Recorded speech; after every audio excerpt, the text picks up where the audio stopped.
1990년 8월 2일 이라크의 쿠웨이트 침공으로 시작된 걸프전.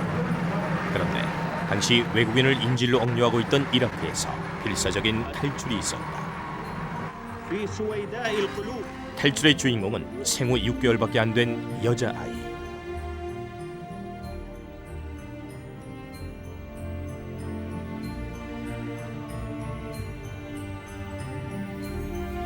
이 이야기는 걸프전 당시 이라크의 주재원으로 있던 프랑스인 안드레 가족이 겪은 미스테리한 사건을 우리나라의 실정으로 바꿔 극화한 것이다.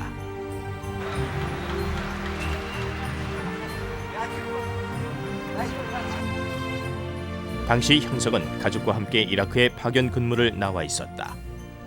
형석의 가족은 매년 여름엔 한국으로 여름 휴가를 떠났지만 1990년 그해 여름은 형석이 중요한 프로젝트의 책임을 맡고 있어 부득이하게도 형석의 아내와 아들 찬이만이 한국으로 여름 휴가를 가기로 했다.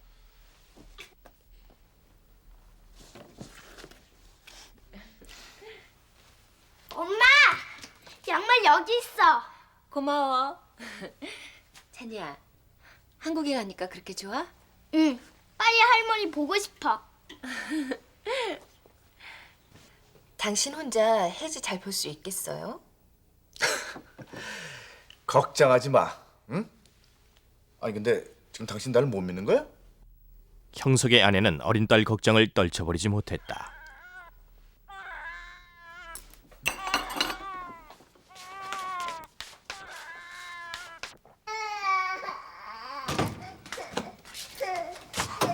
너무 어두워서 혜지가 놀랐나 봐요. 이젠 괜찮아. 미안해, 혜지야. 형석의 아내는 유난히 어둠을 무서워하는 혜지 때문에 혜지가 잠을 잘 때도 스탠드를 켜놓는데 그날은 깜박한 것이었다. 혜지야. 형석의 아내는 겨우 생후 6개월밖에 안 된 딸을 두고 가는 게 못내 마음에 걸렸지만 이번 여름 휴가는 특별히 어머니 환갑잔치에 맞춘 거라 가지 않을 수 없었다. 아내와 아들이 이라크를 떠난 지 사흘째 되던 날이었다. 이렇게 아직 생후 6개월밖에 안 된 혜지는 새벽에도 형석을 깨웠지만 형석은 눈에 넣어도 아프지 않은 딸과 놀아주는 것이 기쁘기만 했다. 다음에는 어떻게 할까요? 그런데 오늘 새벽 2시 이라크는 우리의 지도자 사담 후세인 대통령의 영도 아래 쿠웨이트 전역을 장악했다. 이것은 사악하고 부정한 회교도를 몰아내기 위한 불가피한 선택이었으며 이로 인해 우리는 아랍권 제1의 정신적인 지도자가 될 것이다.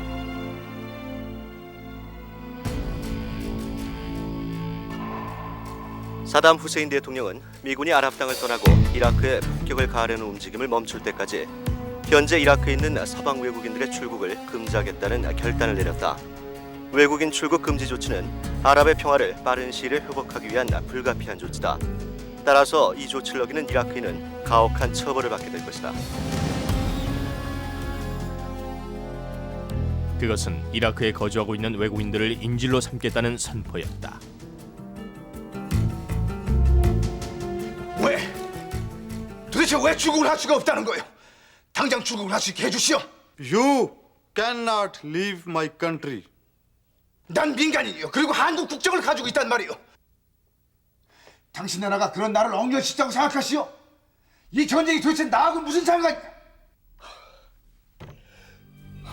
형석은 직접 이라크 당국에 항의도 해보았지만 소용없는 일이었다. 당시 한국 정부는 야비한 외국인 인질 전략을 내세우고 있는 이라크와 협상을 하고 있었지만 별 성과를 거두지 못하고 있었다. 상황은 점점 더 암담해져 가고 있었다. 그런데 저 형석이 맞지? 인철아. 그래 반갑다. 우연히 만난 사람은 그래. 바로 형석의 대학 동창 그래. 인철. 취재차 왔어. 형석은 취재차 이라크에 온 인철에게 자신의 처지를 털어놓았다. 그럼 여긴 딸하고 너만 있단 말이지?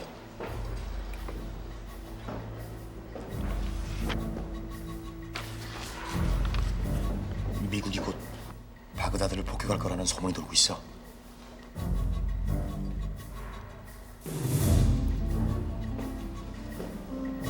그런데 그날 인철은 형석에게 엄청난 제안을 해왔다.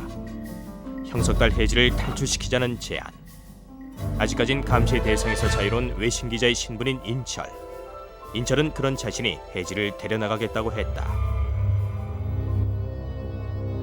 오랜 망설임 끝에 형석은 딸 혜지를 탈출시키겠다는 결정을 내렸다.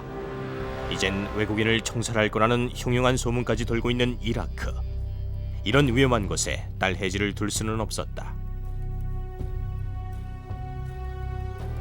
하지만 탈출에 성공하기까지는 너무나 어려움이 많았다.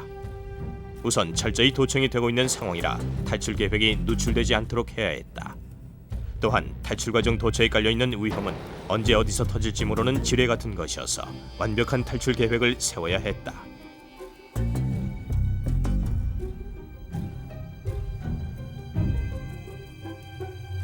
딸 혜지를 친구 인철에게 보내기로 한 시각은 오후 3시.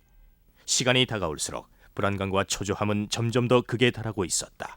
형석은 갈증이 났다.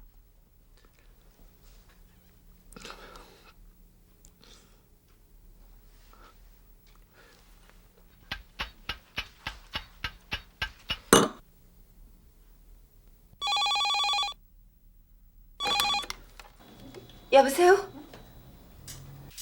여보, 당신이에요? 모두 괜찮아요? 여보. 지금부터 내 말 잘 들어. 간단하게 말할게.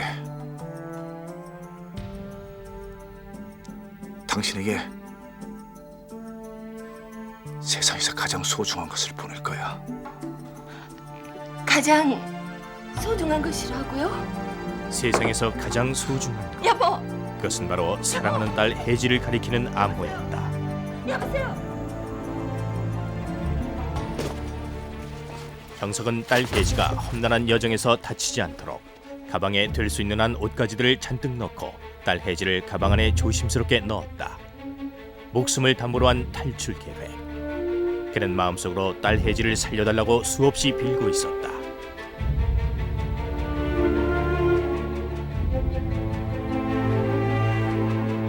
그런데 딸을 넣은 가방을 거의 다 닫았을 때였다.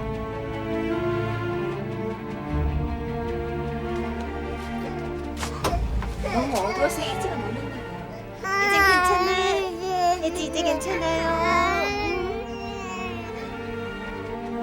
탈출 도중 어두운 가방에서 혜지가 울음을 터뜨린다면 혜지의 목숨이 위험해진다는 건 너무나 당연한 일. 탈출을 포기할 것인가? 또 다른 방법을 찾을 것인가? 그런데 샴페인. 형석은 딸 혜지에게 샴페인을 먹이기로 했다.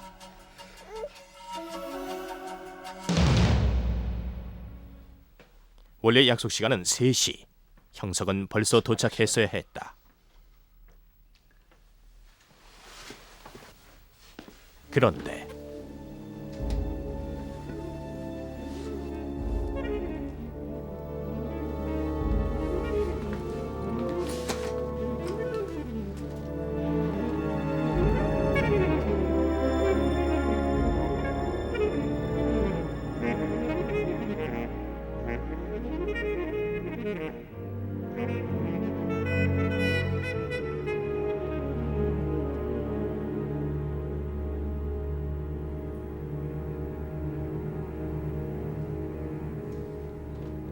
아슬아슬하게 공항으로 출발하기 전 형석은 혜지를 데리고 나타났고 형석의 친구 인철은 혜지가 든 가방을 조심스럽게 들고 공항 버스를 타러 나갔다.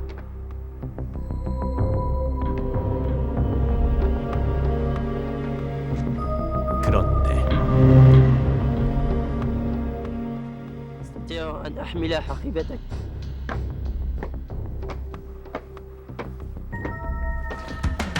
인철은 불안했지만 어쩔 수 없이 의심을 사지 않기 위해선 가방을 넘겨줄 수밖에 없었다.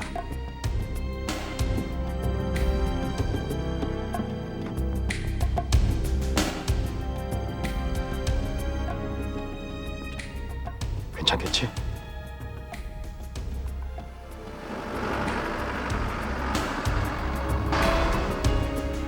공항까지는 겨우 5분 거리. 하지만 인철에겐 그 5분이 너무나 긴 하루인 것 같았다. 공항으로 가는 내내 인철의 심장은 고동을 치고 있었다. 험한 비포장도로라 버스는 내내 미동을 치고 있었고 가방도 함께 아슬아슬하게 흔들리고 있었기 때문이다. 그런데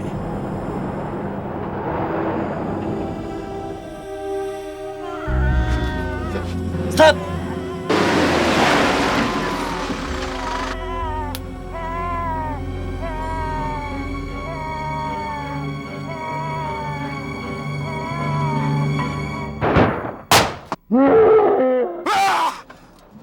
인철이 내뱉은 비명, 그것은 또 다른 위기를 불러왔다. 왜 그래? 천식 때문에 그래. 아, 천식? 아, 이 사람은 빨리 처방약을 써야지. 아, 깜짝 그는 놀랐잖아. 마침 지니고 있던 천식약을 입에 뿌리며 연극을 했고 그 덕에 다행히 위기를 모면할 수 있었다. 드디어 도착한 공항. 이제 비행기만 무사히 타면 탈출은 성공이었다.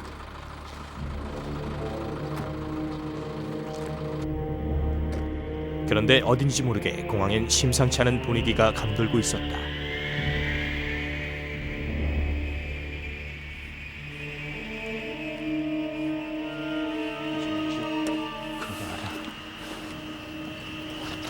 Come here, Linga.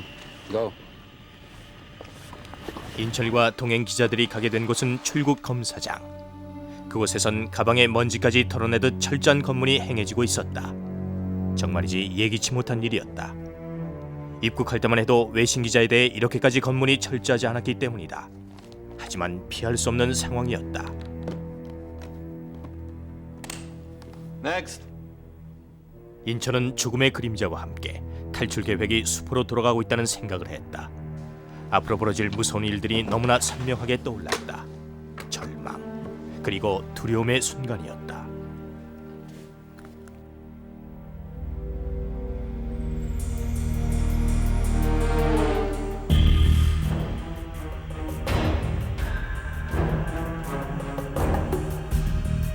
인철은 그냥 눈을 감아버렸다. 이제 죽었구나 하는 바로 그 순간, 너무나 믿을 수 없는 일이 일어났다.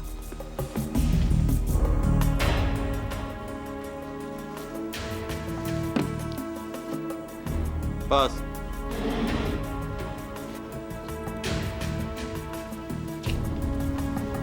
도대체 어떻게 된 일인가? 인철은 너무나 믿기지 않아 다시 한번 가방을 열어보았다. 하지만 마찬가지로 가방에서 나온 건 하얀 베개였다. 그런데 바로 그때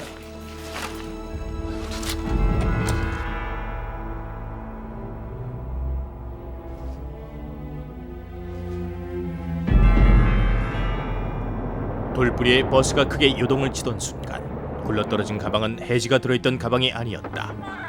똑같은 모양의 동승하고 있던 기장의 가방이었다. 방금 인철의 앞에 나타난 기장이 해지가 들어있던 가방을 가져간 것이었다.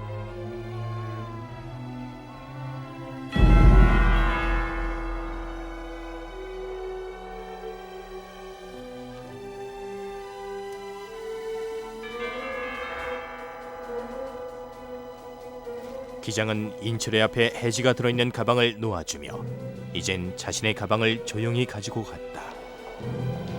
이렇게 해서 탈출은 기적처럼 성공했다.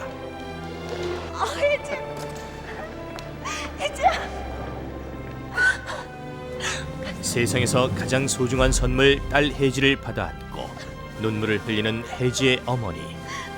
이 감동적인 순간을 보면서 인철은 최대의 위기를 넘기게 해준 은인이 떠올랐다. 그는 도대체 누구이길래 탈출의 비밀을 알고 있었던 것일까? 인철이 알 수 있었던 건 단지 그가 이스라엘 기장이었고 좋은 소식을 전하는 천사라는 뜻을 지닌 가브리엘이라는 이름을 가지고 있다는 것, 그것뿐이었다.